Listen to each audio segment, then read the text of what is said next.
வடகிழக்கு பருவமழை தொடர்பாக அரசு அதிகாரிகளுடன் முதல்வர் மு.க. ஸ்டாலின் ஆலோசனை மேற்கொண்டிருக்காரு. ஒவ்வொரு ஆண்டும் நவம்பர், டிசம்பர் மாதங்கள்ல சென்னை உள்ளிட்ட வட மாவட்டங்கள்ல கனமழை பெய்யும். அதை கருத்தில் கொண்டு இந்த ஆண்டில் வடகிழக்கு பருவமழை முன்னெச்சரிக்கை நடவடிக்கை குறித்து சென்னை தலைமை செயலகத்தில் முதல்வர் மு.க. ஸ்டாலின் வருவாய் மற்றும் பேரிடர் மேலாண்மை, நகராட்சி நிர்வாகம் உள்ளிட்ட துறை அதிகாரிகளுடன் ஆலோசனை மேற்கொண்டிருக்காரு. வடகிழக்கு பருவமழை தொடங்குவதையொட்டி தண்ணீர் தேங்காதவாறு எடுக்கப்பட்ட நடவடிக்கைகள் குறித்தும், அடுத்த கட்ட தேவையான முன்னெச்சரிக்கை நடவடிக்கைகள் குறித்தும் அதிகாரிகளிடம் முதல்வர் கேட்டறிந்திருக்காரு.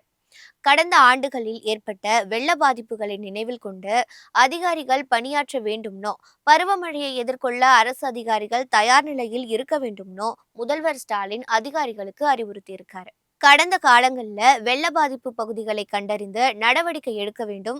வெள்ள பாதிப்பு பகுதிகளில் இருந்து மக்களை முன்கூட்டியே பாதுகாப்பாக வெளியேற்ற வேண்டும்னு முதல்வர் அறிவுறுத்தியிருக்காரு.